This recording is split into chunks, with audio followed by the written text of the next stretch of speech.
అందరికీ నమస్కారం. Indian money Telugu ఛానల్కి మీ అందరికీ స్వాగతం సుస్వాగతం. నేను మీ కౌశిక్. నేను రీసెంట్గా బెస్ట్ అయిన లార్జ్ క్యాప్ ఫండ్స్ ఏమున్నాయి, బెస్ట్ అయిన స్మాల్ క్యాప్ ఫండ్స్ ఏమున్నాయో క్లియర్గా తెలియజేశా. ఈ వీడియోస్ చూసిన తర్వాత చాలామంది అడుగుతున్నారు, సార్ లార్జ్ క్యాప్ ఫండ్స్ గురించి చేశారు, స్మాల్ క్యాప్ ఫండ్స్ గురించి చేశారు, మధ్యలో మిడ్ క్యాప్ ఫండ్స్ ఏం చేసినాయి సార్, వాటి గురించి కూడా ఒక వీడియో చేయండి అని చెప్పి చాలామంది అడిగారు అనమాట. అందుకనే ఈరోజు ఈ వీడియోలో ప్రెజెంట్ బెస్ట్ అయిన మిడ్ క్యాప్ ఫండ్స్ ఏమున్నాయో క్లియర్గా తెలియజేయబోతున్నా. అంతేకాకుండా ఈ ఫండ్స్ అనేవి లాస్ట్ 1 ఇయర్గా 5 ఇయర్స్గా 10 ఇయర్స్గా ఎంత రిటర్న్స్ని జనరేట్ చేసినాయి కూడా తెలియజేయబోతున్నా. సో ఈ వీడియో లాస్ట్ వరకు చూడండి. అంతేకాకుండా ఇంతవరకు మీరు మా ఛానల్ని సబ్స్క్రైబ్ చేసుకోకపోతే ఇప్పుడే సబ్స్క్రైబ్ చేసుకోండి. అసలు మిడ్ క్యాప్ ఫండ్స్ అంటే ఏంటి? ఇవి ఒక రకమైన ఈక్విటీ మ్యూచువల్ ఫండ్స్ అనమాట.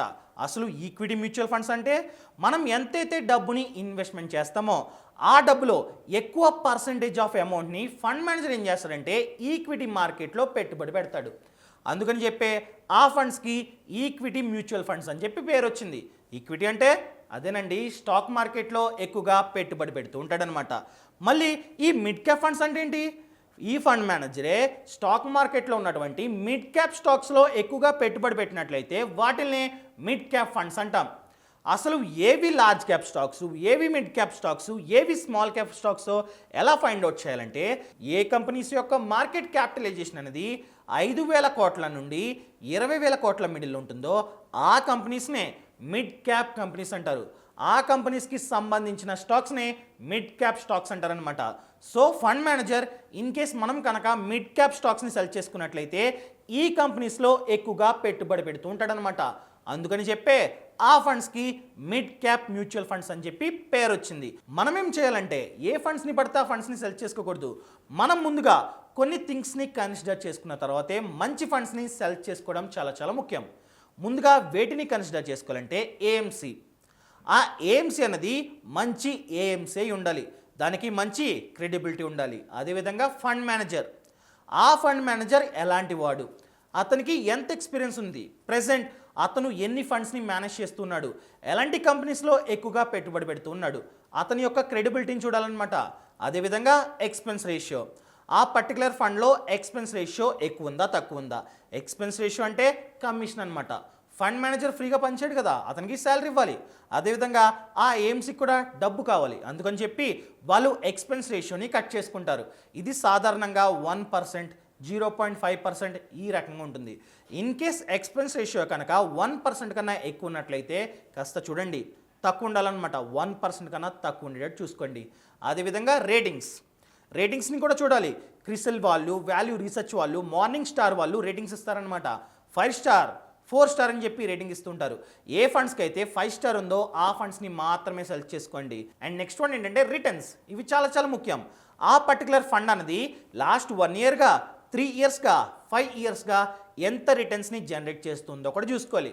మంచి రిటర్న్స్ వస్తున్నాయి అనుకోండి, ఆబ్వియస్గా అది మంచి ఫండ్ అని చెప్పుకోవచ్చు కదా. అండ్ నెక్స్ట్ వన్ ఏంటంటే మీరు గమనించాల్సింది, అది గ్రోతా లేదా డివిడెంటా, అది డైరెక్టా లేకపోతే రెగ్యులరా, ఇవన్నీ చెక్ చేసుకోవాలన్నమాట. ఇన్ కేస్ మీరు రెగ్యులర్ని సెలెక్ట్ చేసుకున్నట్లయితే మంచి రిటర్న్స్ వస్తాయి. ఇన్ కేస్ మీరు పొరపాటున డివిడెంట్ని సెలెక్ట్ చేసుకున్నట్లయితే పెద్దగా రిటర్న్స్ రావన్నమాట. అదేవిధంగా మీరు డైరెక్ట్ని సెలెక్ట్ చేసుకున్నట్లయితే ఎక్స్పెన్స్ రేషియో తక్కువ ఉంటుంది. అదే ఇన్ కేస్ మీరు కనుక రెగ్యులర్ని సెలెక్ట్ చేసుకున్నట్లయితే ఎక్స్పెన్స్ రేషియో అనేది కాస్త ఎక్కువ ఉంటుంది. ఇవన్నీ గమనించుకున్న తర్వాత మాత్రమే మంచి ఫండ్స్ని సెలెక్ట్ చేసుకోవడం చాలా చాలా ముఖ్యం. వీటన్నిటి గురించి స్పెషల్గా ఫినాన్షియల్ ఫ్రీడమ్ యాప్లో కోర్స్ ఉందన్నమాట.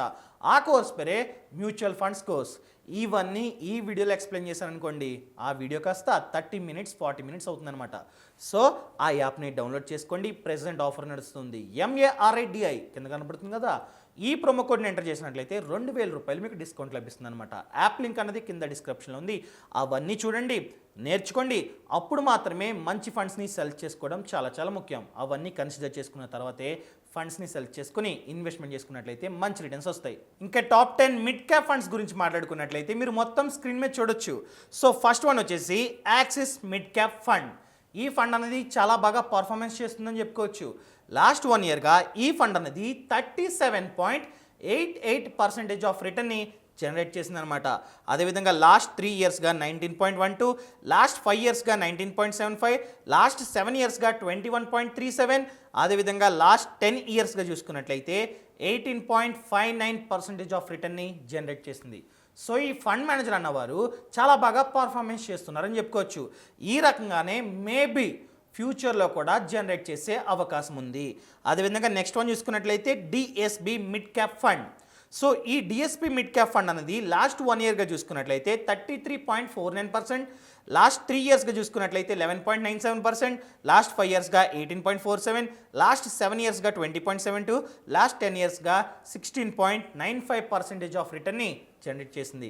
అదేవిధంగా నెక్స్ట్ వన్ చూసుకున్నట్లయితే Invesco India mid cap fund. ఈ ఫండ్ అనేది లాస్ట్ 1 ఇయర్గా 35.09%, లాస్ట్ 3 ఇయర్స్గా 14.79%, లాస్ట్ 5 ఇయర్స్గా 17.60%, లాస్ట్ 7 ఇయర్స్గా 20.48%, అదేవిధంగా లాస్ట్ 10 ఇయర్స్గా చూసుకున్నట్లయితే 18.04% ఆఫ్ రిటర్న్ని జనరేట్ చేసింది.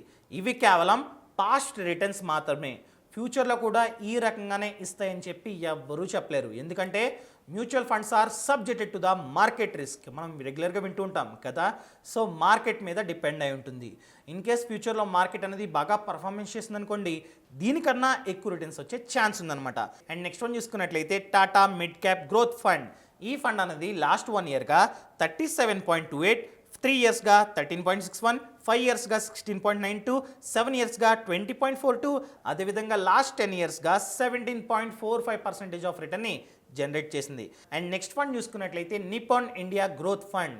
ఈ ఫండ్ అనేది లాస్ట్ 1 ఇయర్గా చూసుకున్నట్లయితే 38.24%, లాస్ట్ 3 ఇయర్స్గా 13.07%, లాస్ట్ 5 ఇయర్స్గా 17.61%, లాస్ట్ 7 ఇయర్స్గా 18.28%, అదేవిధంగా లాస్ట్ 10 ఇయర్స్గా చూసుకున్నట్లయితే 13.83% ఆఫ్ రిటర్న్ని జనరేట్ చేసింది. ఇవి టాప్ 5 ఫండ్స్ అనమాట. మిగతా 5 మీరు స్క్రీన్ మీద చూడొచ్చు. అవేంటంటే Kotak emerging equity fund, L&T mid cap fund, Edelweiss mid cap fund, అదేవిధంగా HDFC mid cap opportunities fund and Franklin India Prima fund. So ఇవన్నమాట. ఇవి నెక్స్ట్ 5. సో టాప్ 10 అనేవి మీరు స్క్రీన్ మీద చూడొచ్చు. ఇవి ఈ రకంగా లాస్ట్ 1 ఇయర్గా 3 ఇయర్స్గా 5 ఇయర్స్గా 10 ఇయర్స్గా రిటర్న్స్ని జనరేట్ చేశాయి. సో రిటర్న్స్ పరంగా ఇవి టాప్ 10 ఫండ్స్ అని చెప్పుకోవచ్చు. ఇన్ కేస్ మీరు ఇన్వెస్ట్మెంట్ చేసుకోవాలనుకుంటే నేను ఆల్రెడీ ముందుగా చెప్పాను కదా, అవన్నీ కన్సిడర్ చేసుకొని ఇలాంటి ఫండ్స్లో కూడా కావాలంటే ఇన్వెస్ట్మెంట్ చేసుకోవచ్చు. కాకపోతే మీరు మ్యూచువల్ ఫండ్స్లో కానీ స్టాక్ మార్కెట్లో కానీ ఇన్వెస్ట్మెంట్ చేసే ముందు ప్రాపర్గా నాలెడ్జ్ తెచ్చుకున్న తర్వాతే ఇన్వెస్ట్మెంట్ చేయడం చాలా చాలా ముఖ్యం. మంచి ఫండ్స్ని ఎలా సెలెక్ట్ చేసుకోవాలో ఒక సెపరేట్గా కోర్స్ ఉందని చెప్పాను కదా. ఆ యాప్ లింక్ అనేది కింద డిస్క్రిప్షన్లో ఉంది. తప్పకుండా యాప్ని డౌన్లోడ్ చేసుకోండి. ఒక్కసారి ప్రాపర్గా నేర్చుకొని మీరు ఇన్వెస్ట్మెంట్ చేశారంటే జీవితాంతం మీరు మంచి లాభాలు పొందొచ్చు. స్టాక్ మార్కెట్లో కూడా సేమ్. స్టాక్ మార్కెట్లో చాలామంది 5 లక్షలు 10 లక్షలు ఈ రకంగా కోల్పోయారు. ఎందుకు కోల్పోయారు? వాళ్ళకి ప్రాపర్గా నాలెడ్జ్ లేక. ఈ నాలెడ్జ్ మీరు గెయిన్ చేయాలంటే ఖచ్చితంగా ఫైనాన్షియల్ ఫ్రీడమ్ యాప్లో స్టాక్ మార్కెట్ కోర్స్, అదేవిధంగా మ్యూచువల్ ఫండ్ కోర్స్ని వాచ్ చేయండి. ఇవి రెండే కాదండోయ్, 63 కన్నా ఎక్కువే కోర్సులు ఉన్నాయి. ఇంకెందుకు ఆలస్యం, ఇప్పుడు యాప్ని డౌన్లోడ్ చేసుకోండి. యాప్ లింక్ అనేది కింద డిస్క్రిప్షన్ ఉంది. అదేవిధంగా MARIDI ఈ ప్రోమో కోడ్ని ఎంటర్ చేసినట్లయితే 2000 రూపాయలు డిస్కౌంట్ వస్తుంది. ఇలాంటి మంచి మంచి వీడియోలతో రేపు మీ ముందుకు వస్తాను. అంతవరకు విషయాలు ఇట్లు మీ Kaushik. Thank you so much. Thanks for watching. Jai Hind.